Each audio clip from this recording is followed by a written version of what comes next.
Yeah. Hey. Well, yeah. Goonies never say die. You know what time it is. We got horror suspense. Listen, Kevin Trav digging in the bin. Dirty Dancing in Encino Man. Never know what you'll find in Uncle Doug's bin. What's in the bin? Yeah, Uncle Doug's bin. He's got all these flicks from way back when. Marty McFly in the DeLorean. Gotta love the cage and whatever he's in. Face off Snake Eyes, you know it's a win. What's in the bin? Yeah, Uncle Doug's bin. What's in the bin? Yeah, Uncle Doug's bin. What's in the bin? Yeah, Uncle Doug's bin. What's in the bin? Yeah, let's begin. Welcome to Uncle Doug's DVD Bin, the podcast where we take your favorite movies, give you some facts, and tell you the plot. Heck, there might even be a few jokes along the way. I'm your host, Kevin. And I'm your host, Travis. Ooh, Travis, how we feeling today, buddy? Feeling pretty good, dude. Feeling really good. Just coming off of that great episode that we had about Ghost. Oh, man. I don't know that we can top it. I mean, I come in here to the thing. I know it's a great movie, but I'm thinking, I don't know if the podcast episode can live up to that. Oh, it was incredible. I mean, I don't want to toot our own horn, but I think it was the best piece of podcasting that has ever happened in the history of all of podcast. Like back a zillion, 10,000 BC, when people first cupped their hands together and shouted across the cave, constituting the first podcast. Nothing since then till now has been as exceptional as that recording that we did. I am in full agreement with you. You get no disagreement out of me. I thought the guest was fantastic that we probably had. Huge celebrity that we guest had, definitely had. That we probably had, that we will have, maybe, possibly. Trav, I think we've spilled the tea. Yeah, we got to come clean. I said probably, and I spilled the tea on the fact that we've gone and recorded these out of order because we couldn't line up the guest that we hope we may or may not have for that episode. So, to be vague, this is episode 3 being recorded immediately after episode 1. Yeah, I felt like we were trying to hype ourselves up for the podcast, for the listeners out there, and then I just realized that we're doing it in reverse. So, like, what we're saying right now has no impact whatsoever on how people are going to feel about it. It's like maybe this will convince them. If they were on the fence about the episode, they'll hear our excitement and they'll say, you know what? You're right. It wasn't that bad of an episode that they're talking about. Yeah, it'll retroactively make them look at the episode a little differently. I like that, man. I hope so. Well, I'm glad that to be sitting here behind this microphone, looking at a handsome gentleman like yourself, Trav, getting ready to record a podcast about one of the most amazing movies, one of my personal selection favorite movies right here. I own this movie on digital, I own it on VHS, and I own it on DVD, and I own it on Blu-ray. So when it came rolling out of that bin, I said, hot diggity dang. It coming out of the bin was really something special, mainly because it confused the tarnation out of Uncle Doug. Now, I would have assumed, because Kurt Russell, he count the number of Kurt Russell posters out in Doug's shed. Oh, man. But he's still a bit confused about the title of the movie, The Thing. It's a little too vague for Uncle Doug. So when we pulled it out and he said, "What movie did you have?" And we said, "Oh, we have The Thing." He's like, "Yeah, I see you have a DVD, but what movie is it?" It's like, "The Thing." He's like, "What thing?" Boys, I'm asking you a question. And this went on and on, Kev. I couldn't get through his skull that, no, we're talking about the movie. The movie itself, The Thing. It was, I'll tell you this, I wanted to help and explain what was going on, but I was paralyzed with feeling like I was watching an Abbott and Costello sketch. Like I was just, man, this is Doug's on first kind of situation here, and I don't really know what to do about it. It was, to say the least, very frustrating, but I was amazed to hear that Doug himself had not seen this, mainly because he didn't know what the thing was about. He's like, I'm not going to watch some movie that's vague. Yeah, he likes titles to the point. Roadhouse, he immediately has an idea of what's going on in that. Exactly. Dirty Dancing, it basically writes itself. The Thing, he's like, I don't know, what's in it? Like, well, the thing's in it. oh yeah, there's things in everything. And he just wasn't buying it. Got metaphysical for a minute because he talked about the amount of things that are in things, and you can't negate that something is a thing even though it's not specifically a thing. It was, Trav, it got wild. Now, you and I, before we record this podcast, or before we continue recording this podcast, rather, have to have a little conversation. Okay? Now, we're talking about, this is a cinematic classic. Okay? This is a very serious film, very dour, okay? And it was treated with real gravitas, sincerity, and seriousness when it was released. And look, I know it's called The Thing, Trav, but I don't want you making a bunch of ding-dong jokes. But Kev, that's all I am is ding-dong jokes. And how am I going to reference all the times that the guys in this movie, when they explode, they hang a little bit of brain? I don't know how I'm supposed to skirt around that. Travis, this is exactly what I'm saying. This podcast cannot, nay, will not devolve into you just making a bunch of ding-dong jokes, okay? I won't tolerate it. It shan't be tolerated. What about the part where the guy splits a little bit and his skin separates not in 3 parts, but 4 skins? Oh, God, it's starting already. Okay, look, Trav, I need you to just take a deep breath, okay? Big deep breath. And let it out. Okay, you've cleansed yourself of all the silly ding-dong jokes that you could make. Okay, because it's a serious, we're talking about a cinematic masterpiece. Come on, dude. I'll do my best. For you, Kev, I'll do anything. I'll do my best to lay off the ding-dong tonight. Okay. For you, bud. All right, I appreciate that. Don't be like Meatloaf. You would do anything for love, but you won't do that. The thing that I need you to actually do is not compare The Thing to ding-dongs, okay? Not compare The Thing to that. Okay, this is more vague still. Well, man, speaking of Uncle Doug, I recently, I have a little anecdote before we get too deep into The Thing, to tell you about Uncle Doug. Now, I recently decided I wanted to buy a pickup truck, okay? Now, don't get too excited, Trav. It's 20 years old and kind of a rust bucket, but I wanted to get it. And so I called up Uncle Doug, because who else do you take with you to buy a pickup truck? It's going to be Uncle Doug, right? And so we go and meet with the guy. It was kind of like he was actually still selling something on Craigslist. Somehow Craigslist is still a thing. And so I met up with the guy. And this is literally just Craig. Yeah, this is not even. It's just another guy that has a list. Yeah, he actually bought a newspaper ad, and Craig had a list of things in there that he was selling.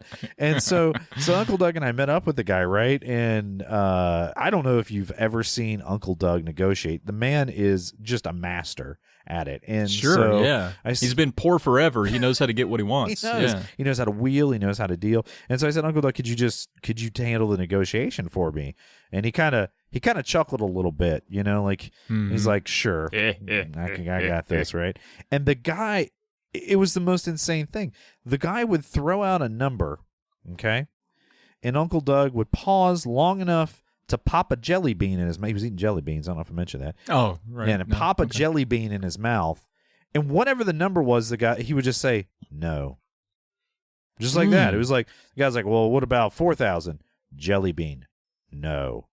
Well, now, had he already chewed up? Was he just swallowing them? Or was he chewing on them at all? Or sucking some of the flavor? He would swirl it. He would swirl it in his cheek. And then once he get about 5 or 6 of them suckers in there, he'd take a big old chomp and just, which was, oh, wow. And it sounds like that wouldn't be intimidating, but my God, the guy was paying me to take the truck by the time we were done. He was so terrified. I know. Wow, that's great. Because I know Doug's been laying off the chaw, and I guess the jelly beans have been replacing that habit. And so that makes sense. He just gets a big cheekful, does the chomp. That is intimidating. Doug can do mundane things and be a little unsettling about it. So I'm glad that played in your favor. So you got yourself a truck. Yeah, man. I got a 2002 Dodge, baby. I am cruising in style. Nice. What are you gonna pick up some like lumber or something in it, or anything? Take the trash off, or anything you want to haul from one location to another. It could be nice. Could even be a bin of DVDs, Trav. Oh wow, yeah, we do need to get those. We need to get those off the porch shed thing. Yeah. Well, Uncle Doug is sort of attached to him, so maybe we'll leave him there just a while longer. But man, talking about the porch thing, or perhaps talking about The Thing, Trav. Did you know The Thing was released on June 25th, 1982? director, the incomparable John Carpenter, written by Bill Lancaster. The story was by John W. Campbell Jr., starred one very young, very handsome, very bearded Kurt Russell, one equally handsome Wilford Brimley, and one additionally handsome Keith David. A man so cool he's got 2 first names as a full name. Love it. Love Keith David. I'm curious your thoughts. You know, we're just coming off of a Swayze episode, wink, wink. Who do you think wins in just a regular bar brawl, the Swayze or the Russell? Oh, well, does Kurt Russell... All right, are we doing the actual actors, or are we doing their toughest characters they ever played? We're going to use like Snake from... Yeah, I was thinking like Snake Plissken from the Escape from New York or Escape from L.A. movies. I mean, he's a pretty tough hombre. And it's pretty tough. And Dalton, I mean, you know, he's such a bad dude that pain don't hurt. But you've also Pain just refuses to hurt. Yeah, but you've also got his character, you know, Patrick Swayze's character from Point Break. He's pretty tough, right? He's a bank robber. Yeah, and surfer. That's true. The bleach blonde hair sort of takes him down a notch, though. So, you know what? What about Swayze from Dirty Dancing and Kurt Russell from Overboard? The Goldie Hawn flick. Yeah, where he's a captain of like the ship. I think that in that case, I think Swayze would have won because I saw what he did to that innocent car, that he locked his own keys inside. Just a fit of rage, smashing that window. You know what? I'm giving it to the Swayze. I'm thinking the Swayze comes out on top. I got to say, I might be Team Russell on all this. I mean, I admire the Swayze, don't get me wrong. Please, folks. Backspace all your hateful emails. I like the Swayze, but I think I like the Russ a little bit more. Man, they're both not very tall men, I don't think. Is that right? Yeah, I know Kurt Russell's not a super tall guy, but he's got a imposing, you know, mullet. Very imposing mullet. Both of them have very excellent 1980s mullets in these films. So, Yeah, I'm gonna stick with the Swayze. You're going with the Russell. That's fine. I mean, you can be wrong. I'm not upset about it. Well, I get to talk about Kurt Russell for the next hour plus, and you don't get to talk about the Swayze. You already did that. So I mean, if we're clocking, I think I'm waking up better tonight. Come on, if we're clocking in, we've got way more hours talking about the Swayze than we do Russell. That might not always be the case, but as of this moment, I think I got the W over here. That's all I'm saying. It's fine. Whatever. Not a big deal. I gotta not let you draw out of the bin so often, because somehow these Swayzes keep floating to the top. Yeah, that's weird. Don't fret your pretty little head about it. Now, one thing that we love doing on this podcast, or at least I love doing, is setting you up, Trav, to do 6 Degrees of Texas Chainsaw Massacre, the segment where you connect the last movie we covered, which was Ghost, to the movie that we just covered, The Thing. Yeah. You think you can handle that, Trav? How tough is that, man? You know, it's a little too easy if I'm being honest with you, because a 2 first name Keith David, and I'm also a 2 first name guy. Technically 3. My middle name, I sound like a country music singer. My full name. Keith David over here was in Roadhouse. What? Yeah, along with, of course, your guy, Patrick Swayze, who was also in the last movie Ghost. And Keith David, I had to, you know what's weird? No slight to Keith David, but I had to kind of go back and Google and be like, okay, was Keith David really in Roadhouse? Because it doesn't really come to mind when I think of Roadhouse. But he's in there. He works at the bar. He's in kind of the background. He has glasses on. He's hardly recognizable. If you Google Keith David Roadhouse, you're like, wow, okay.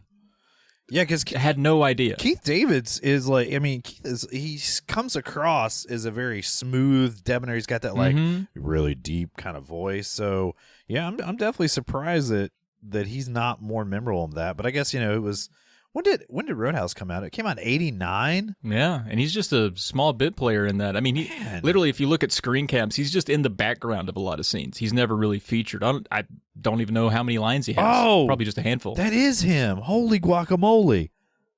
Yeah. Man, I mean, not that I was calling you a liar and Googled it to try to prove you wrong, but you were 100% right, man. I asked you to Google it. It's fair. Sorry, Trav. But yeah, you're right. You did ask me to Google it. So, man, all right. Okay, that was, I mean, again, I feel like these are too easy. I think what I'm going to do is start adding some wrinkles in here, maybe going forward, that makes it a little bit harder for you. Yeah, I'm just throwing that on you right now in the recording. You had no idea I was going to do that, so... you think recording the episodes out of order isn't hard enough? You did have like a full-on panic attack when I said we were going to record them out of order. But listen, it's going to be fine. Nobody's ever going to know except the fact that we told everyone. Well, I know you hated that, and there are probably some people out here that are stupid enough to hate this movie, The Thing. But Trav, one of the things that you do for us is you go out there, you go to the Letterboxd and other various resources and find reviews from the common movie viewer out there, the person, the beat on the street. They've got their fingers on the pulse of moviedom, and you go out there and you pull those reviews for us and bring them back in a segment I like to call Reviews with Trav. Not very creative of you. Thank you. I like that. Yeah. I went out there and got some reviews. You said Letterboxd and other sources. It's just Letterboxd. Shout out to the folks at Letterboxd for making a website that's easily searchable. So people who love it, I always like to start out with the people who love it because I don't know why. Honestly, it's just the order I search them in, if I'm being honest. But we got a 5-star here from Cameron Fetter. Cameron reviewed this in May of 2020. 5 stars. You could pretty much name any movie The Thing. What? Yeah, Cameron, you can. Ooh. And I like that as a 5-star. He's like, you know what? I like the movie, but now that I'm thinking about it, pretty vague title. Like, I'm pretty sure Uncle Doug felt the same way. I don't know if I agree with that. I mean, could you change like the bridges of Madison County and it's the same movie? It's just called The Thing. Yeah, that wouldn't one work. of the bridges. That would no. Or the camera. Or The Affair between Meryl Streep and Clint Eastwood. See, I like The Thing for any movie because then the whole movie you're like, what was The Thing? What are they referring to? Yeah. Now, in the movie that we're about to cover today, it's very obvious because they refer to The Thing as The Thing. Yeah, they're like that. But like you're watching 10 Things I Hate About You and you're like, but which one thing? What's the first thing you hate? Yeah. That was what I asked my wife on our first date. I was like, what's the first thing you hate about me? And she's never stopped listing them since. Aw. That's how you keep her on board. That's right. Give her a lot of things to list. Well, Trav, did anybody else like this movie? Yeah. We got another 5-star from Brian Sauer. And I tell you, he's not too sour about this movie. This was from July of 2022, just this summer. He says, for best effect, watch with your dog at your side, preferably staring at you intently the whole time. What do you think about that? Oh, my God. What does that say about him? Like, because, I mean, there's a lot of dogs getting murdered in this movie. Mm-hmm. So is he saying that, like, I want my dog to be upset about all the dog murder, or is he saying, like, oh, I want my dog to act spooky like the Thing dog in the movie so that it enhances the immersiveness? Is that what he's saying? I have no idea what he's saying, Kev. I thought it was just a weird-ass thing to say. That's why I put it there. I don't know why you would say. I I want to subject my dog to other dogs being tortured and intently stare at him as if he might kill me. I don't know why you would do that. It seems abnormal. I feel like I can watch about anything on television, and if I'm just like petting my dog, he's gonna be like, well, whatever. What are you gonna watch? Right? He never asks for the remote. He does like when we watch Discovery Channel though, because there's like bird noises and animal noises on there sometimes, and that perks him up a little bit, Yeah, that's a good call. That's good. Does that do that for Ralph when no, when he doesn't Discovery care. Channel? He doesn't care. I've tried to get him going, but he's like, "That's cool, man. That's that thing you watch." He likes to look out the window though. He gets super jazzed about things outside the window. Oh, so that's like cat TV then? Yeah, pretty much. And then we got people that are meh on it. Just middle of the road, these folks. Stevie over here, 2.5 stars. This is from July of 2019. The characters are strongly written, and I get that it was going for a slow burn. It's plenty suspenseful, especially because I tend to enjoy cabin fever movies. But to some extent, it's a little too slow for me. At its best, when it leaves things up to the imagination, particularly with the excellent final scene, which isn't as often as I would have hoped. But boy, that writing really is excellent. bit contradictory here. They're like, I like the writing, but I didn't. Yeah, the movie was boring, but I like the way it's written. That doesn't work. That doesn't work, Stevie. And also, did you not see there's an explosion at least every 15 minutes? There's so many explosions. There's things that look like somebody tried to make barbecue chicken and it went wrong and then it started crawling around. There's a ton of that going on. Yeah. What do you mean it's boring? Get out of here. I know. Unfortunately, Stevie's not alone here because we got another 3-star from Megan. This was August of 2020. The thing was, I was really, really bored. The effects and the soundtrack were the only things that kept me going. Other than that, I didn't really connect with the characters. And if movies are a form of escapism, why do I still see dumb men yelling at one another? Wow, Megan. Well, first of all, you know what? I want to be upset that she kind of knocked on one of my favorite movies, but I have to appreciate the way she phrased this. It's the thing was ... So it's a little double there, right? Like she's got a little double. I don't know if it's exactly double entendre because it's not naughty, but like she's saying the thing was, like she's going to say the movie The Thing was great, bad, whatever. But she's also saying, the thing about it is pretty clever. I appreciate that. I really belabored it till it doesn't sound clever anymore, and that was all part of my plan to make Megan look like an idiot. You dissected it like an Antarctic doctor, is what you did. Like an Antarctic Wilford Brimley. So that was people that were met on it, and they were just mostly bored. It was mostly bored. Okay. Now, there were people that are low on it. Okay, we got one wordy one here. 1/2 star from Payman. This is April of 2022, just a few months ago. They say, I'd give The Thing a higher score, maybe even an amazing one, if it weren't for the fact that this whole movie is definitely a not-so-subtle ripoff of the hit video game known as Among Us. The whole concept about people trying their hardest to figure out who the secret imposter has already been claimed by the geniuses at Innersloth. Stealing such idea is most sus in my definitive and final objective opinion. Shame on you, John Carpenter. Maybe the real imposter was you all along. Which, to my point here, Kev, I'm saying people that don't like this movie have no legitimate basis for not liking it. They had to make stuff up.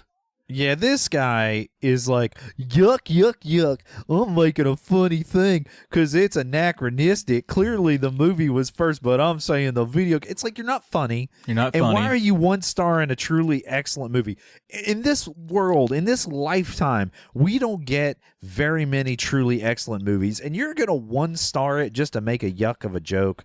Half star it. Actually, half star. Yeah, half star it. But, honestly, I probably would do the same if I thought I was being funny. So, yeah, I mean, I'm sorry, Payman. I should have went so hard at you, bud. You were trying to make us all laugh, and here I am being a Trav-level curmudgeon. As funny folk, we have to take our shots, okay? And I respect the shot taken here, but I don't have to agree with it, nor do I agree with Vampire Goggles. A half star from this person, Vampire Goggles, May of 2021, who simply says, I would have handled it. What would they have handled? Half star, I'd have figured that out quicker. I could have turned this hour and 49-minute runtime in about 12 minutes. I think I'd have figured it out. The only scene in the movie where I felt like I might have handled something better was the scene where it's not glasses, Windows, the character Windows. The thing starts transforming in him, and he just stands there and doesn't torch it, which, okay, fine. Maybe I would have panicked too, but my panic would have involved running away. Yeah. I could have at least managed to do that better. But I mean, I don't buy Vampire Goggles' philosophy that they could have handled it. I don't think so. Yeah, and really I think Glasses was just personally blown away by the practical effects. He's like, this really looks real. Yeah. And then lastly, we have Casey here, a 1 star, a whole star this time, from October of 2022, just a little over a month ago as of recording. They say, do I have to turn in my Film Bro badge if I say I hated this? Kevin, you have a Film Bro badge. Does Casey have to turn theirs in for not liking this?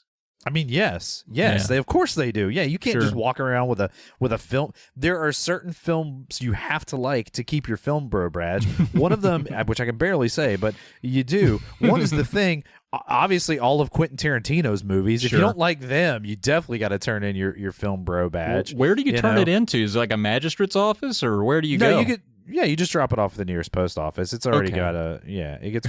It's like when you lose your government ID, you can just drop it off at any post office or any government building. that and right? They'll get it back. Yeah, oh yeah. Huh. Most of those government IDs, that's what it says on the back. Man, I got a stack I need to turn in. I didn't know you could just give them to the. All right, great. I don't think you should admit to being someone engaged in espionage on a podcast.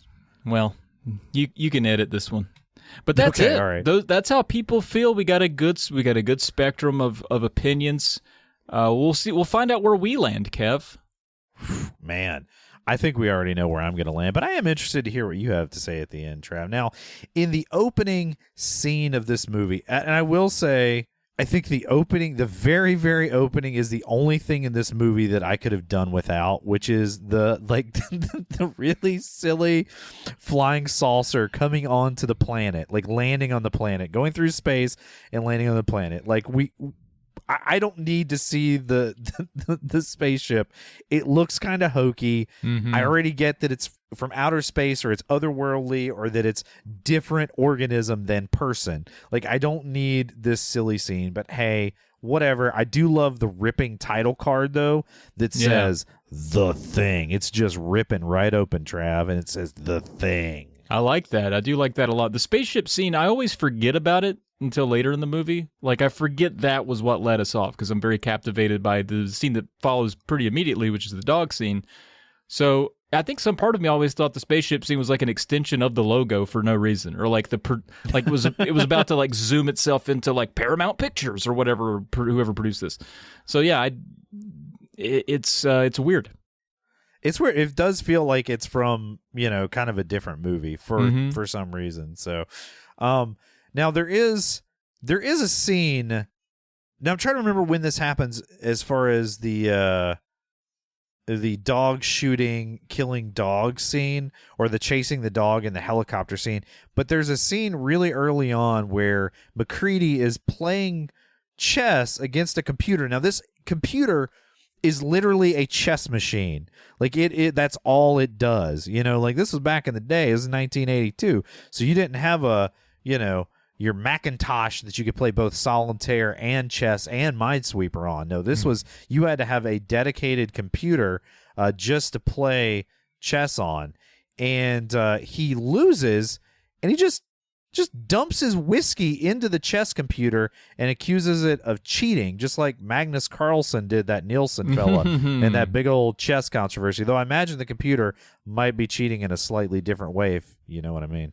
Right, because they don't have behinds. But I enjoyed that scene a lot. But it did have me thinking, like you ruined the fun for everyone who enjoys a little bit of solo chess. You're in the middle of nowhere. You can't just go to a Circuit City and get a whole new part for your big chess machine. What a dirtbag.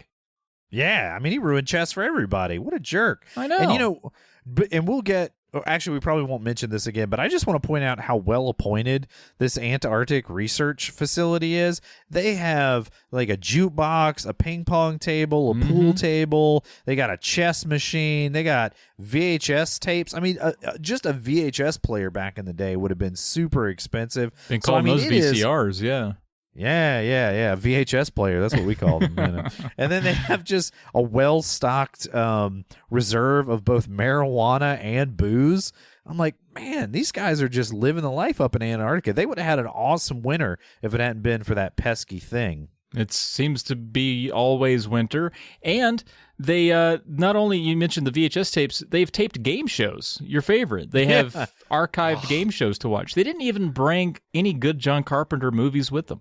Yeah, well, I think they would have had maybe Halloween and Assault on Precinct 13. I think those would have been maybe the two best Carpenter movies pre this that they could have brought with them. But that'd have been fun. Yeah, I love 1970s game shows, and I'm going to try not to start talking about it because we haven't even made it like 2 minutes into the plot of the movie. But man, if you have not just taken the time to go back and deep dive 1970s game shows, they are absolutely just crazy.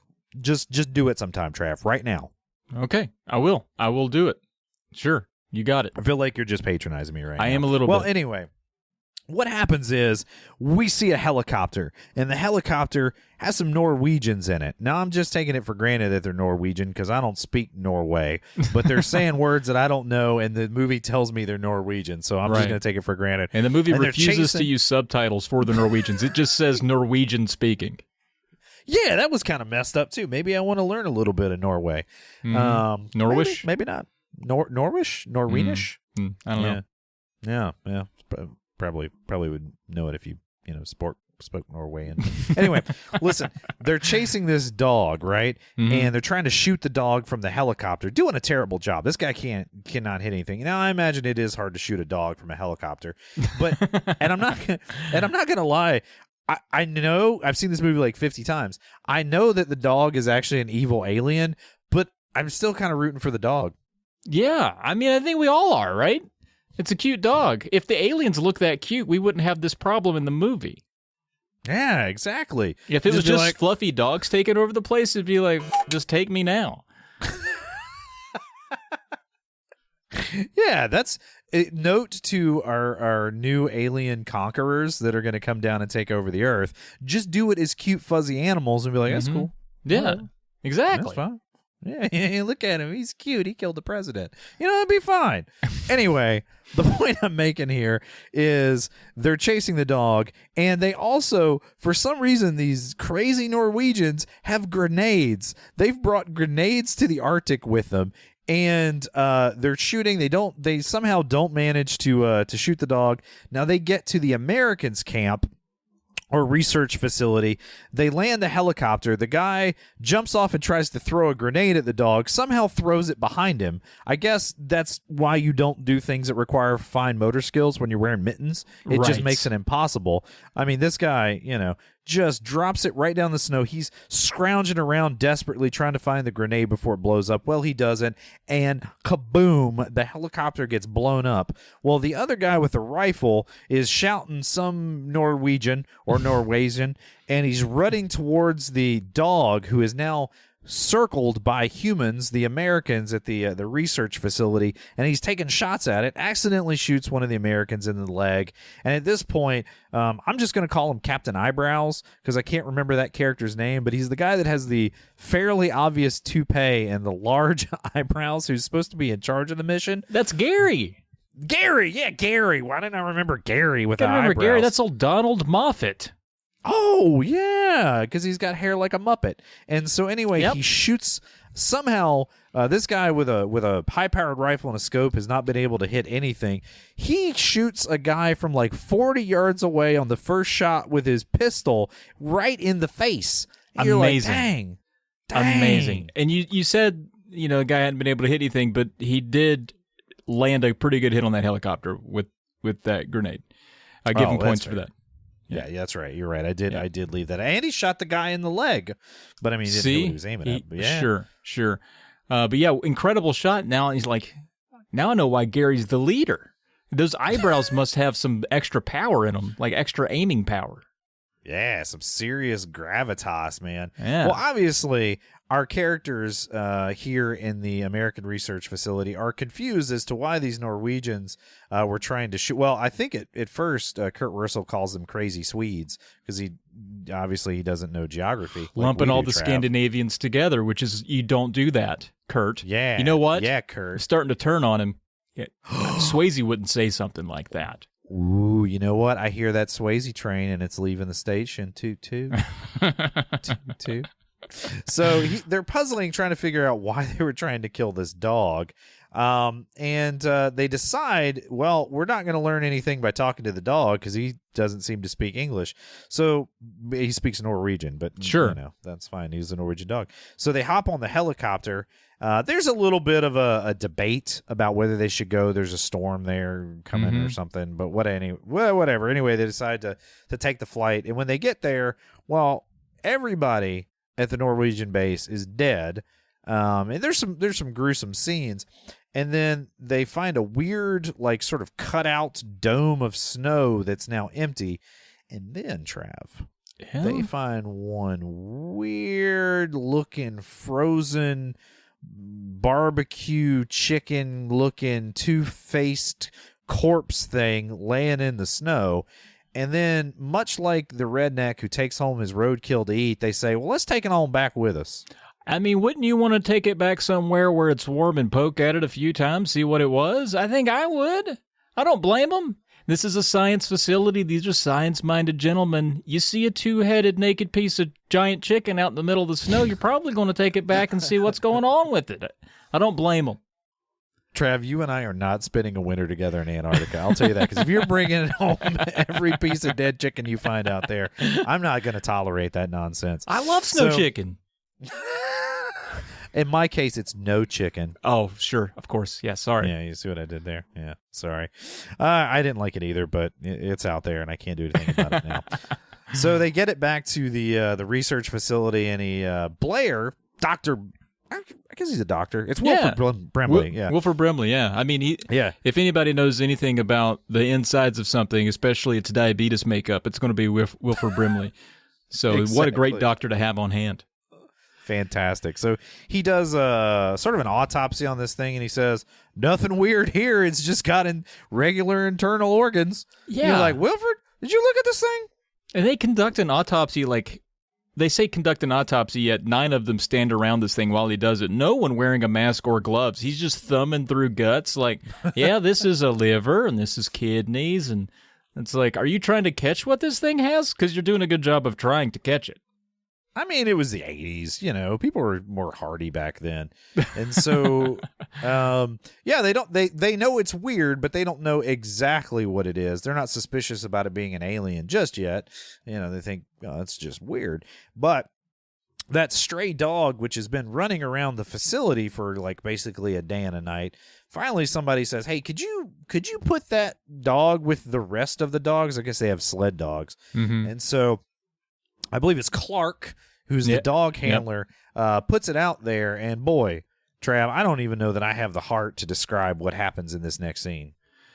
Yeah, it's being a video game playing guy, I gotta say this transformation reminds me of some Dead Space. If you played the game Dead Space, some of those transformations where the dog's entire snout just blossoms outward into up to 3, if not 4 skins, as I alluded to earlier, and then a lot of tendrils. What? Travis, come on, Travis! I'd already made that one. I didn't think it mattered if I made the same one again. You not only just made a ding dong joke, you made a double ding dong joke. Well, anyway, it turns into all kinds of things. It eventually turns into kind of a spider-looking thing. All the other dogs in the kennel are like, bro. And in fact, they're yelling at. They're going, bro, bro, bro, bro, bro, bro, trying to get the guys to come and let them out. One dog chews through the fence. It's kind of sad. The dog's trying to chew through the fence to get out, and Clark comes back, and he's like, good God, what's going on with these dogs? I guess they didn't like that one I put in. Boy, is he in for a surprise when he walks up to the kennel. Yeah, man. It's this all kinds of crazy Resident Evil Dead Space looking dog, half deer, half weird creature thing going on. It's a mess. And so McCready, played by Kurt Russell, hears all the commotions and the shenanigans, and he comes running out there, and he's like, oh, that don't look right. And there's lots of hollering, and then Childs comes in, and he's got a flamethrower, and he goes, pow, pow, pow, pow, and everybody's like, burn it, and he's hit it with the flamethrower, and they let this thing burn for all of maybe 5 seconds before they put it out with a fire extinguisher trap. I'm going to tell you, if I saw this thing, this back in 1982, it would still be burning. I would still be burning this thing. Yeah, all they did was scald the hair off of it and made it look worse. You gotta, I want to smell barbecue before I let up on the trigger. And Exactly. Well, they decide to do another autopsy on this weird thing, and he discovers, Blair says, hey, that this is some sort of alien life form. No And kidding. yeah, it's a weird one. This ain't a normal dog. I know you guys thought, because, earlier we saw it as a dog. I don't want you guys to be fooled or nothing. This is, in fact, and I got my hands in it hard. It is not a dog. And what cracked me up is he's walking around the table pointing out pieces of this thing that are dog and not dog. He's like, this part here is not dog. Is here, this piece of tendril hanging out with the suction cup on the end of it that's got an eyeball off the side, also not dog. This snout here, that was dog. This piece here was a little bit of dog. Okay. They're like, we know what's dog and what's not dog. Trav, I got to tell you, I've never seen your PhD come out harder than right there, man. You were breaking it down on a scientific level where a layman like myself could barely keep up, Trav. It was really impressive. I mean, he's got his thumbs in there like he's looking for spare parts for that chess machine. He's in it deep. It's like, we know it's not a dog. Clearly an alien. So he is very suspicious of this alien species being able to mimic or copy other organisms.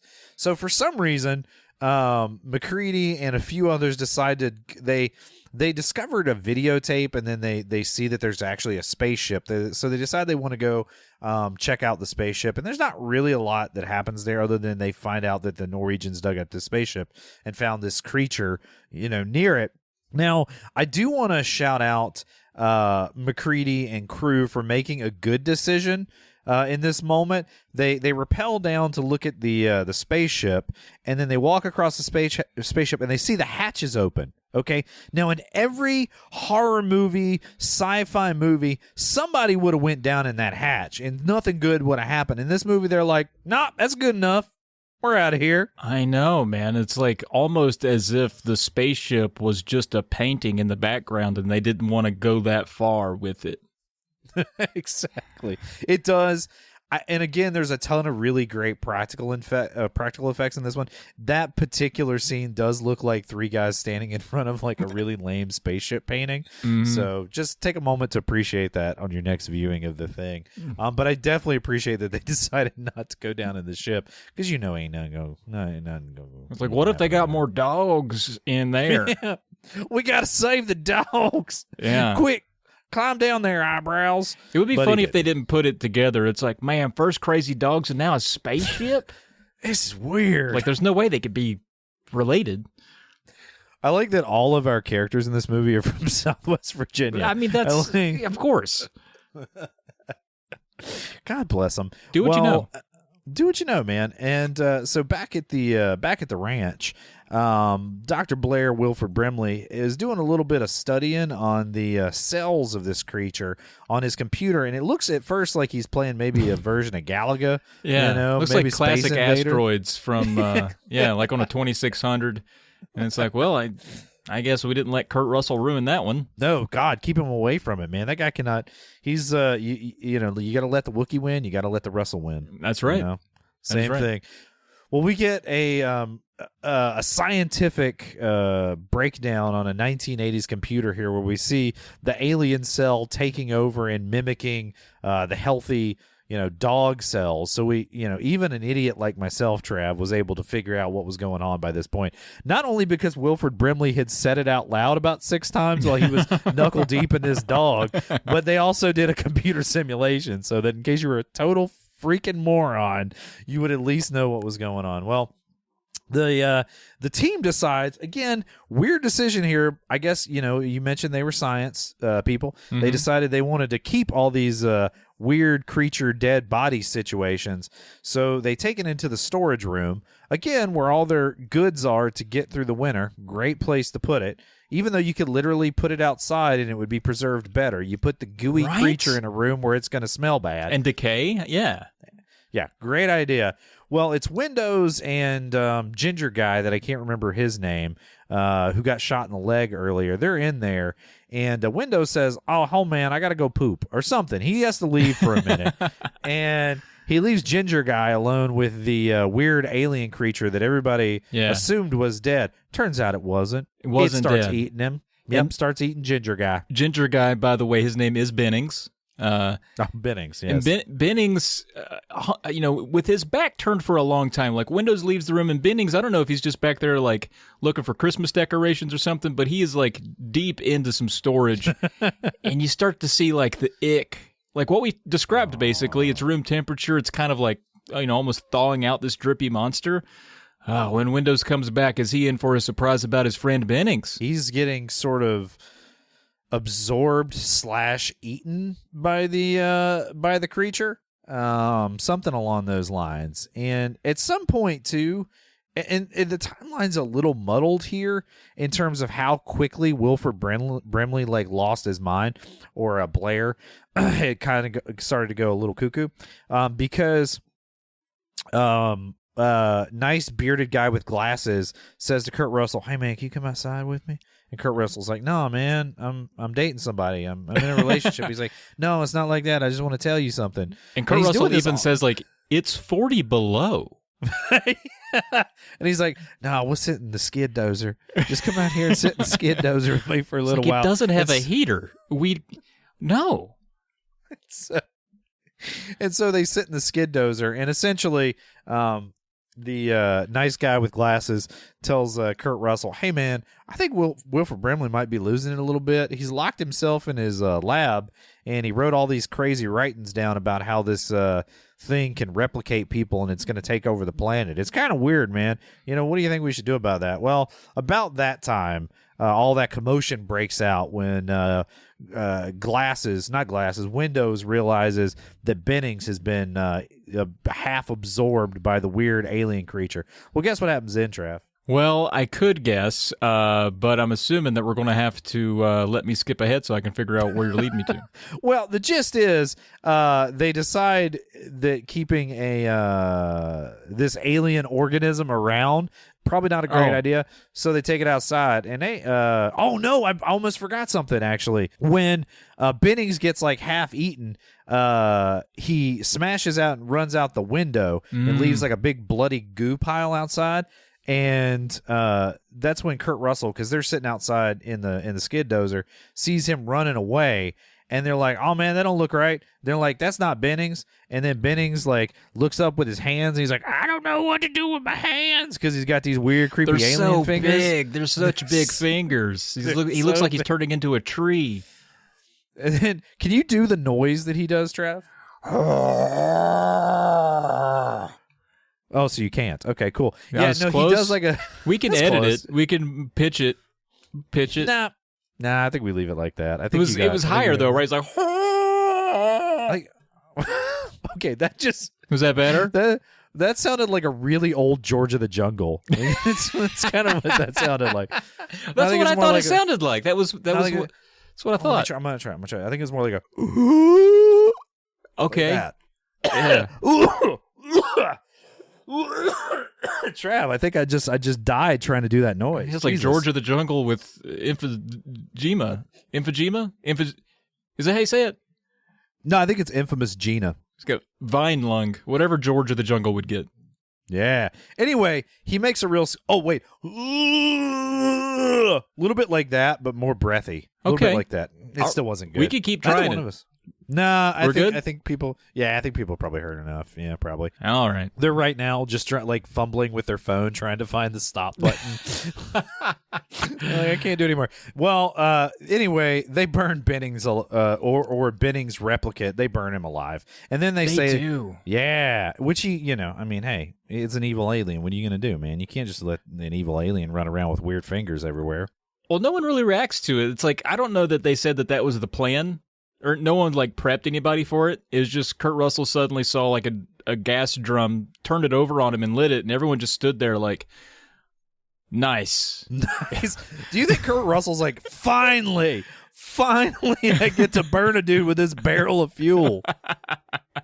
It seemed like he was way too into it, way too quick. But what are you gonna do? It's Kurt Russell. You're not going to do anything, yeah. they finally make a sensible decision and go, hey, you know what? Let's just burn the rest of this weird alien stuff because this is getting bad quick.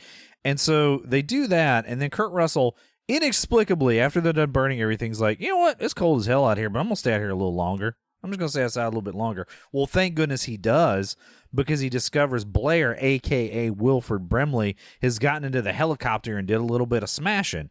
Well, that leads right into Wilford Brimley's just rampage around the outpost, just smashing all the radios and muttering all kinds of craziness. He goes full on Jack Torrance with an axe, and he's just, if you think what Kurt Russell did to that chess machine was bad, you wait to see what Wilford Brimley does to these radios and computers. He's just smashing them like the kid at the smashing store. He does go full on rage diabetes, and no one thinks to remind him that, bro, we're basically on a different planet. Like, that was our only contact to the outside world. Did you think the thing was going to travel through radio waves or something? We don't need to be smashing our communication. Exactly. And then he shoots off, he's got a revolver, so he fires off all 6 shots trying to keep everybody out, and then he just throws the gun when he's out of bullets. I loved him throwing the gun. Oh my God, that was my favorite part. It's just because technically a gun has 7 shots if you have a good arm. Yeah, I think the first 6 are probably worse, though, to be honest with you.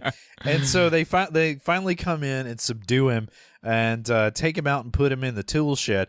By the time he gets to the tool shed, he seems like he's settled down a little bit, but he was in they gave him morphine? They gave him morphine. That's why he settled down a little bit, yeah. But he was in a full-on rage panic. You know what I do appreciate, though, is they're like, you know what? Blair's our boy. Sure, we're upset that he smashed the helicopter, our only way out of here and our only way of contacting the outside world, but we're still going to leave him a bottle of vodka. We're going to do that for him. Right, and I appreciate that, too. I mean, these guys, they've been together a long time. They understand the trials and tribulations and the depression and solitude that comes with being in the Antarctic. A man needs his good juice. He does need his good juice. Although I do have to shame our boy Blair Wilford Brimley a little bit because he killed the rest of the dogs, which kind of bums me out. Again, They might have been alien dogs, but I was still kind of pulling for him. Well, the next morning they've kind of come up with an idea to do this blood test. I didn't understand it because I'm dumb. Travis, you're smart. You might have understand it. But they come to find that the blood that they needed for this blood test is destroyed and spilled everywhere. And there's only 2 people that had keys to get in there. Yeah, ooh. And then there's the mildest of interrogations, like, who'd you give the key to? No one. Could anybody have gotten the key? I don't think. All right, then. I have all the information I need. Well, let's just say, man, that, boy, howdy, paranoia is ramping up. And our boy Windows decides to kick it up even harder, one more notch with all the paranoia going on. He sprints down the hall and kicks open the gun cabinet where there's like 12 shotguns in there. And so he's just, I don't know what his plan is for these shotguns or these rifles. I'm not exactly sure. He just knows he wants one to maybe protect himself. I don't know. What if he was going to hand them out? What if he was like, everybody needs a shotgun right now? Well, he did not get a chance. Nobody was up for his shenanigans, I'll tell you that. Because old Deadeye McEyebrows pulls out that pistol that this guy can drop you at 75 yards without breaking a sweat. Seriously, yeah. And he's got a full-on stand. Like I don't know if he was on any cop dramas in the 70s, but this guy has learned a good cop stance. He's got the legs apart, elbows nearly locked, pointed straight ahead. Those eyebrows were set to kill. Yeah, he was not set to stun, set to kill. Mm-hmm. Although they were a little bit stunning, if I do say so myself. But eventually, I like your trail off there and how dumb that was, Trav. I appreciate you. It was very charitable. You giving me a chuckle there, though. So they sort of Windows sets the gun down. He settles down a little bit, and Eyebrow says, "Well, since I could have gotten in there." You think I might be suspect, you guys would probably feel better if I don't have a gun. So he puts it down, and Kurt Russell's like, I'll be in charge, and picks up the gun. I think he had just been eyeballing that sweet piece the whole time. Oh, you get to make the ding-dong jokes. Oh. Travis, no, it was a gun. Travis, how dare you accuse me of making I am an upstanding citizen of this Uncle Doug's podcast, and I just don't appreciate it. Staring at his piece. All right, if you say so. Whatever you say, bud. I meant it was a nice gun. This man had a nice gun. Why do you keep winking at me when you say it? Trav, you're trying to turn this around. It's not going to work. It's not. The people out there, our listeners, are smart enough to know what you're doing right now. Okay? Sure. Yeah. Okay. All right. Well, anyway, Trav, what happens next is they tie up the three people that they suspect most of potentially being the thing, and you get McCready here. He's making a little recording to hopefully, if none of them survive, at least they'll know what happens. Well, who are the three though? It's Childs, Eyebrows, and I think a guy that we haven't mentioned much. I think it was the doctor. Yeah, it was the doctor. Oh, the doctor. Wasn't Palmer also the guy played by David Clinton, kind of the high denim vest wearing dude? Wasn't he part of that? Yeah. Let's just say he was, and we'll just take it for granted. Okay. And so there's a whole bunch of some shenanigans that happen. They find a charred body outside. Now, after we haven't really talked about, I think his name was Fuchs, something like that. Fuchs, yeah. He was one of the other scientists. And he thought that he'd come up with a way to also check and see if somebody was the evil alien thing. Well, he disappears, and then they find a cooked body outside, and they're like, "Oh, that's messed up." So then they go visit Wilford Brimley. Yeah, they're like, they assume that it's Fuchs because he's missing. So then they go and they find Wilford glasses Brimley. on, and they're like, "Cause Fuchs was wearing some glasses. He used to wear those." Yeah, he's the only guy wearing the other than glasses, Windows. So it's gotta be he's wearing glasses. Well, so they're out, and Kurt Russell is with another gentleman. Knowles, yeah, it's Knowles. And they tell Windows to go back inside, and Kurt Russell's like, "We got to go to my shed." And Knowles is like, "Why's that?" And because Kurt Russell's like, "Because I turned the light off, and it's on now." Yeah, you can see the light on. That was a spooky part, because it's like, is the thing really running around flipping light switches now? That's cool. I mean, he's so devious, you don't really know what the thing is up to, right? I know, And so right? they go up there, and they're up there for a little while. Well, Nas gets suspicious of McCready, because I think he finds like a messed up jacket, and I'm not...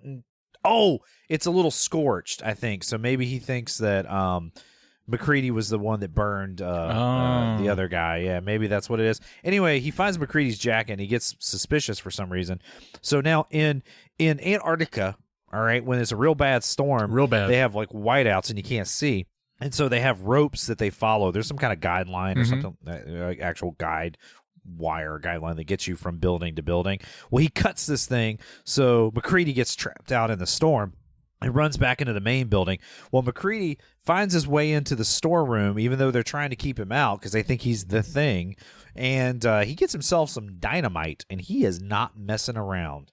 Yeah, he's really imposing with that old dynamite, holding it to him and saying, doing a bit of the, was it Dog Day Afternoon? I don't know, I haven't seen that movie in a while. But anyway, it's one of those, if you hurt me, we're all going to explode, because not only do I have one stick of dynamite, I got all the dynamite in Antarctica.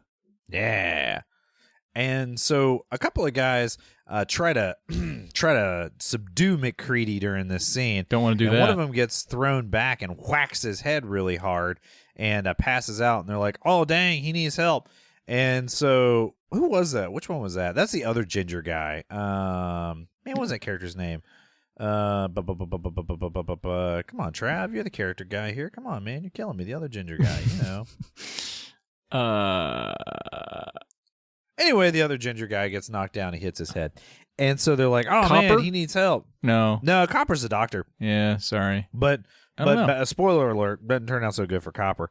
Copper's trying to bring back the other ginger guy, and he's doing the old chest compressions, doing a little bit of the staying CPR, alive, staying alive, right? And then, boom, his hands sink into the guy's chest, and the chest goes, "Gah!" and just starts eating his hands. And Copper's like, and he's waving his bloody stumps around. It's freaking gloriously gruesome. And you're like, oh, man, that sucks. Oh, no, that's bad. Poor Copper. That plays on that fear, too, because, I mean, I know you have more than likely, given your line of work, have had CPR training, I'm sure. Oh, yeah. You got to press really hard, and you're always kind of afraid you might, like, break someone's rib or crack their sternum, because you have to press hard. It's, like, part of it. Yeah. And it's like, that's almost like a borderline fear of mine, is that my hand will just go through the person. Trav, how strong do you think you are? I'm so strong, and I imagine sternum super weak. Super weak. And so, like, when that happened, I was like, oof, dude, that's too hard. That's too hard. I will throw this out there. If there is a high likelihood if you were doing CPR, you could crack or break someone's rib. Yeah. So, do be prepared for that. I'm sure they'd rather have a broken rib than being dead. So, all of you, would-be CPR folks out there, do keep that in mind. So, but what shouldn't happen when you're giving someone CPR is their chest completely open up, eat your arms, and then their bodies start tearing apart into weird tendrils in all directions. And then for some reason, Kurt Russell runs out with a flamethrower and starts burning the person that you were giving CPR to, because that's what happens in this scene. And not only that, I mean, he's holding 5 sticks of dynamite and a flamethrower at the same time. Impressive. I would never. I wouldn't even have the two in the same room. Well, he starts hitting the thing with this the flamethrower. Well, and I mean all kinds of weird head arm things come out of this. Well, the head falls off of this, and one of the most iconic kind of horror practical effects from the movie, the head falls off of the body that he's burning, and then turns itself into like a weird crab thing, and hides under the desk, and then it comes out like, oh, y'all not looking? Sweet, heading out to the hallway, and then you want to see my wiener, Travis? What? That's what he said. No ding dong jokes. I can read lips. He did not say that. He said, "Hey y'all, you want to be my friend?" And so he scuttles out into the hallway, and Kurt Russell's like, "Oh no, not on my watch," and then burns Crab Guy up, and that's pretty much the end of that particular version of the thing, dude. But that's probably my favorite. It's got to be a lot of people's favorite segments there, where that dude's just tendrils and he's green and yellow on the inside, which is not what you expect. Like, you kind of expecting more like blood and viscera, so it stands out in so many different ways. His tongue is like this rope that he uses to cling to the other side of the room so he could drag his face across. Like, it's so wild. I love it. It's so good. And you have a bit of trivia about this moment. So John Carpenter was a little uneasy about the special or the practical effects being a little corny until he saw some of this. Yeah, exactly. He was like, I don't know if these practical effects are going to work. And then he saw this head crab thing. He's like, nah, we got it. We got this. When it scares John Carpenter, that's a sign of something special. And it is probably the one of the few bits of comedy in this movie. This head thing scuttling out, and one of the guys like, "Oh, you got to be kidding," And this is ridiculous. And so they cook the. I guess they had crab legs for dinner that night. Oh, huh? You hope so. You'd love to try. Would you try it? Would you eat a little bit of the thing crab leg? No, you wouldn't. No, I don't even eat regular crab legs because they're creepy. Yeah, that's right. I forgot Well, are you vegan if it's alien meat? I don't know how that works. Yeah, it's still an animal. It's not like because it comes from another planet, it's not meat. But you're worried about the suffering. I think you kind of want this thing to suffer, wouldn't you? When you kind of eat it as victory, like a victory lap. I mean, you know what, Trav? I'll tell you what, bud. I'll tell you what. If you and I are in Antarctica at a research station and an alien infection of some kind of breaks out, and we manage to defeat and kill the alien, and you want to barbecue it, I'll have a piece. Oh, nice. I'll have a piece with you, bud. I found the line. In that specific situation, I will open that door and I will walk through it for you, my friend. So in the next scene, McCready's had him a little brainstorm, and he's figured out, all right, I saw this head thing come off and come alive on its own, so I just feel like every cell in this being has its own autonomy and survival instinct. So this is a very McCready test. He's not a scientist. He's a pilot. he's a rough and tough. He's the kind of guy. Whole movie, he's out in the elements in Antarctica, and he's wearing a safari hat. Everybody else is wearing like beanies and face masks and all kinds of stuff. He's wearing a leather jacket and a safari hat, and somehow staying warmer than everybody. Yeah, I know, man. So, he's like Snowcap Dundee. He is Snowcap Dundee. He needs a sweet snakeskin vest, though. And so he comes up with this idea of heating up a war. He exposes a war, heats that sucker up, and then sticks it in everybody's, different blood samples. Yeah. And if the blood sample does a bad thing and goes like, wah, then you're like, oh, it's the thing. It's the alien.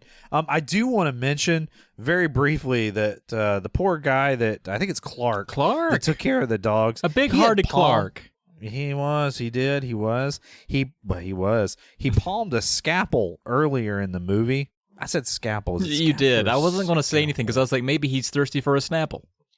Oh, that'd be delicious. Right. A sharp knife-like instrument used by a doctor. He's kind of been hiding it this whole time, and he goes at big mistake. He goes at Kurt Russell with it, and Kurt Russell just shoots him in the face. Turns and shoots him in his face. Kills the man dead on the spot.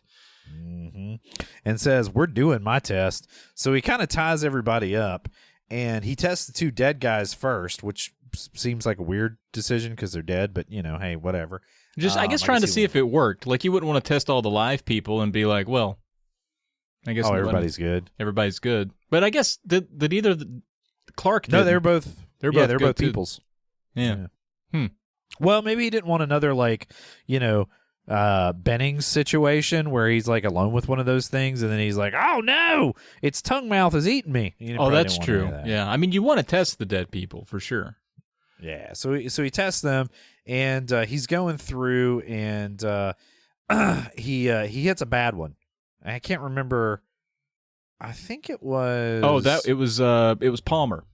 Palmer. Yep. The guy that was continually smoking the marijuana, right? Yep. He turns out that he's the thing, and he starts like transforming. And this is the scene I was talking about where Windows just sort of freezes up and gets eaten. And it is very clearly like a stuffed dummy that's getting like tossed around in the mouth of this like alien practical effect thing. And you know what? I don't care a bit. Yeah. I still like Did we explain the test really? Because it was actually, I'm going to say, kind of smart. Like they heats up the wire, and apparently, like the way he describes it very poetically, because he's like, oh man, you cut a man, it's just tissue. But these aliens, their pieces are whole. He says something stupid like that. But his point is like... Wait. You said it was poetic, and then you said it was stupid when you couldn't remember it, Trav. I feel like that's a little spiteful. It was one of those things, like in the moment, you're kind of mesmerized, but when you really think about the words, you're like, who wrote that? But his point was the alien blood, because it wants to protect itself, will run. So when he sticks that hot wire into that petri dish of blood, the blood, theoretically, if it were alien blood, would scatter.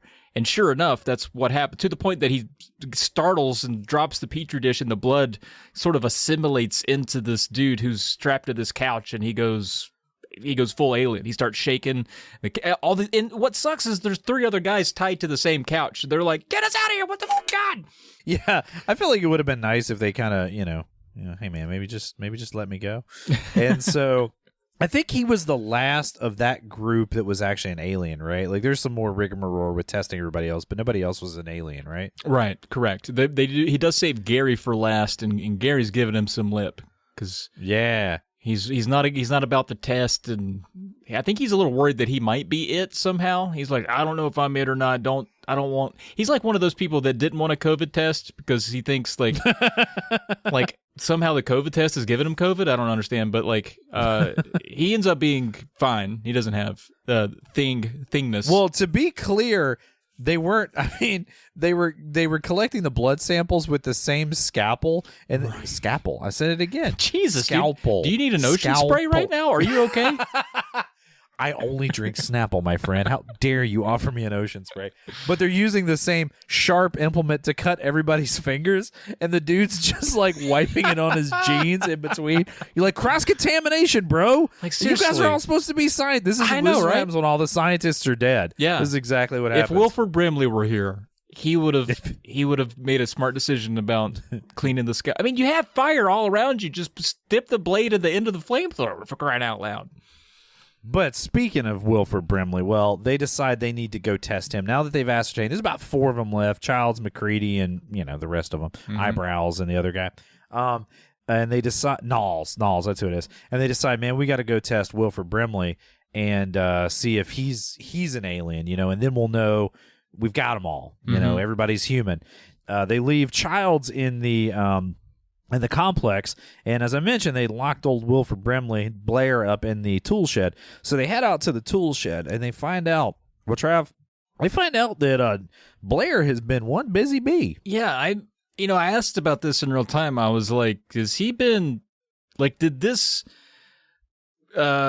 underground compound that's been carved out of the snow, because it seemed like he opened up the floor of the shed, went underneath the shed.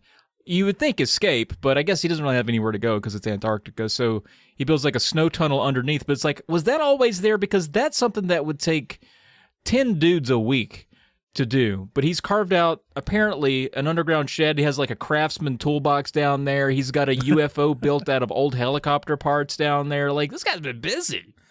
He has really been busy. And it hasn't been that long.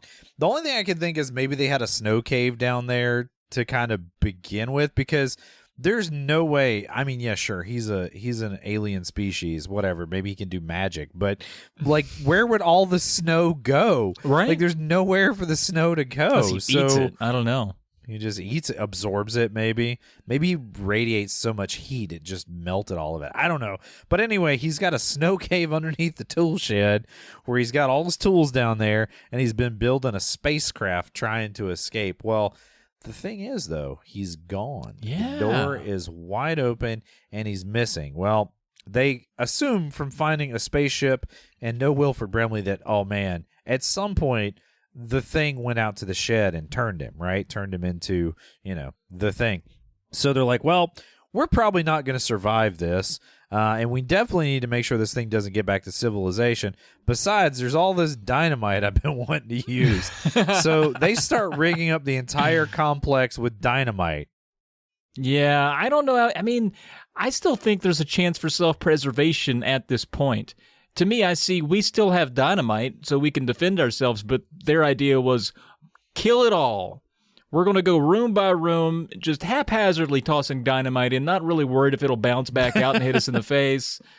We got Molotovs we're going to use that somehow explode better than dynamite. And they just blow up the whole stinking place. Yeah, well, I mean, to be fair, Blair, the thing, destroyed the generator that was kind of keeping the complex going. So they're like, oh, well, we're just not going to make it now because, obviously we're going to, freeze to death before spring.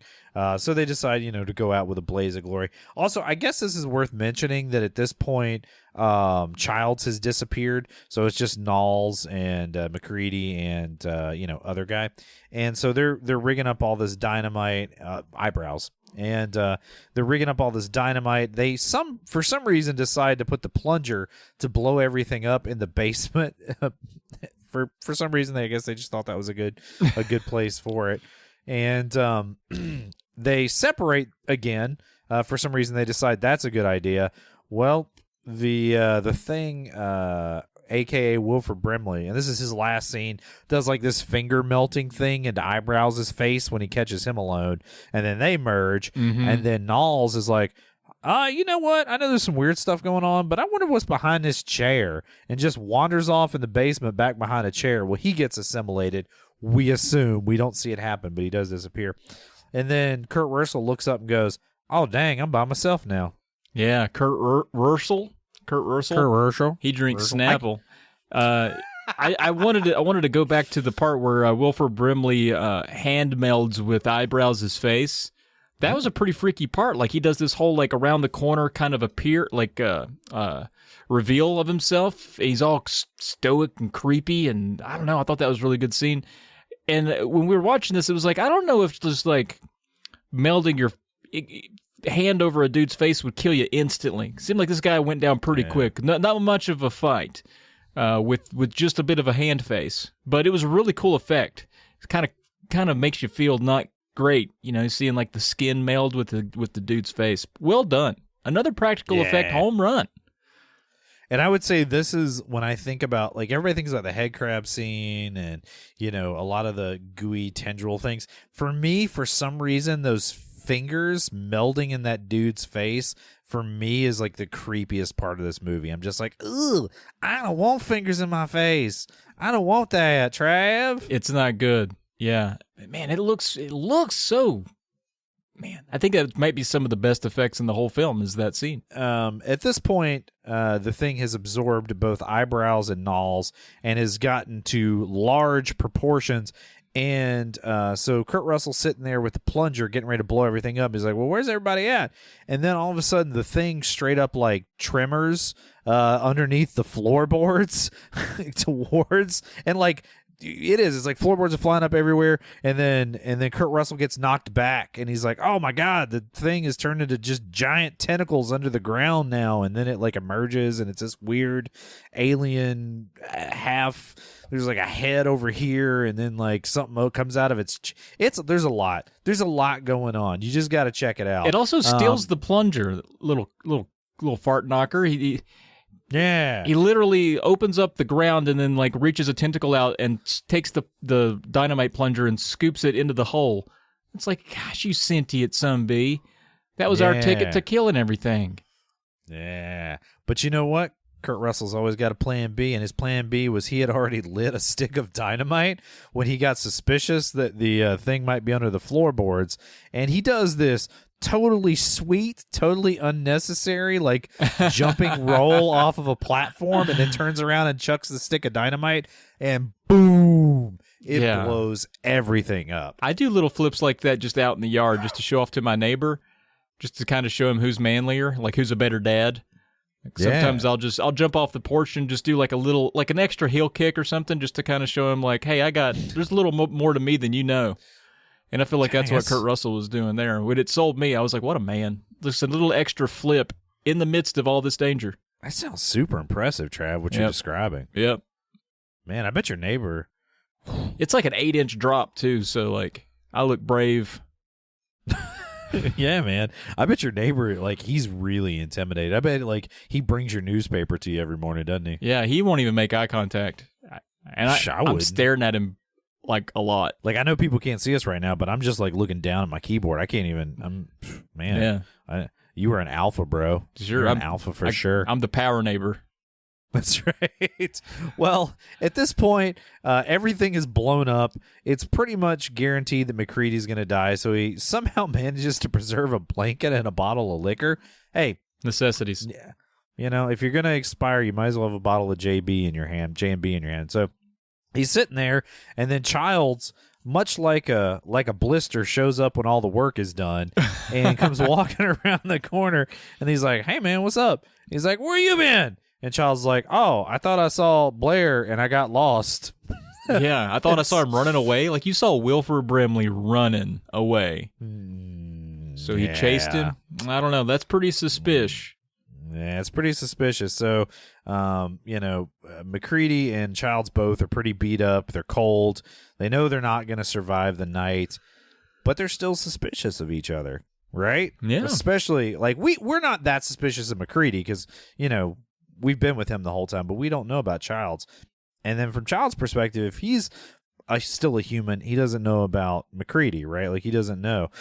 And there's this neat, it's a very ambiguous ending, and it's a very famous ending to the movie, which I think one of the reviewers commented on, which I love. But, they sit there and have a little dialogue. They're suspicious of each other, and then they decide just to sit there for a while. But there is a thing that happens that I've always speculated on. McCready hands the bottle of hooch to Childs to take a drink. Now, McCready obviously knows alcohol is poison or poisonous. It's a pleasant poison, but it is in fact a poison. And so I'm wondering if he is testing to see how Childs reacts to the poison, the alcohol, to see if he is in fact an alien.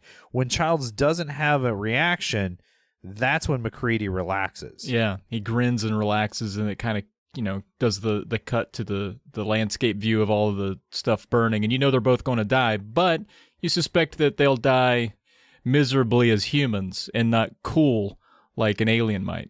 Amen. That's right.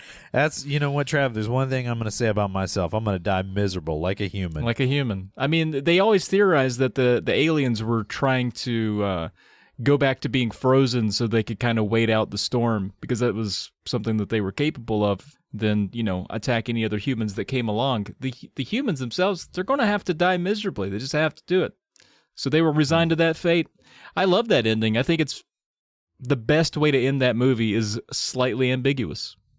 And dark. I mean, that's a dark, you know, like a lot of times you have the final girl in a horror movie, or like there's some survivor that gets out. Yeah. You know, it reminds me, slight spoiler for the movie The Mist, if any of the listeners, I mean, not even a spoiler, just in terms of the ending of that is also very, very dark and depressing. And this, I think that's always a great punctuation at the end of a horror movie, that like dark, ambiguous ending. It just adds that layer of, I don't know, nuance, or just really like sinks it. You know what I mean? Right at the end. I don't always need hope at the end of a movie. Sometimes I like my story to wrap up, and I think this one wraps up pretty good. Now, there are some pseudo sequels. I think there's a comic series that carries the lore on a bit more. There's a video game that John Carpenter was a part of, actually, that released in the early 2000s that's said to be his sort of take on what a sequel might be. And that actually features Kurt Russell, like that character, as the protagonist. So apparently he survives in that lore. But if we just look at it from a movie perspective, I like it untainted. I like it as a single one-off film that has no future. No, there's no revival. I like that. Well, I'll tell you this. On a budget of $15 million, the thing went on to have a box office of $19.6 million. So, you know, certainly not a runaway success in the theatrical release, but it did go on to set a new benchmark for the incorporation of practical effects and become quite literally one of the most highly regarded horror movies of all time.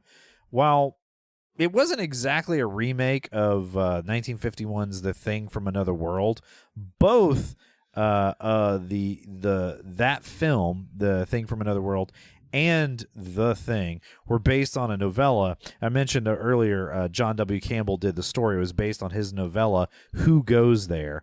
Now, this film, as you mentioned, inspired video games, some comic books, and, man, a really terrible prequel, reboot, remake film that just mostly nobody liked. It wasn't very good at all. Was that 2011? Yeah, it was 2011. It came out in 2011. God, that's been over a decade. Yeah. That time gets away from you, doesn't it? Mm-hmm. Well, The Thing is one of the most genre-defining classics that you hear so much about. And even after all these years, Trav, it packs more of a wallop than Wilford Brimley after a bowl of Quaker Oats. You think so? Wow, that is quite the wallop. Quite the wallop. Man, well, I'd certainly enjoyed it. And Kev, I know, you know, we have a few more this season. We have a few more horror-adjacent movies planned than, say, we did in the first season.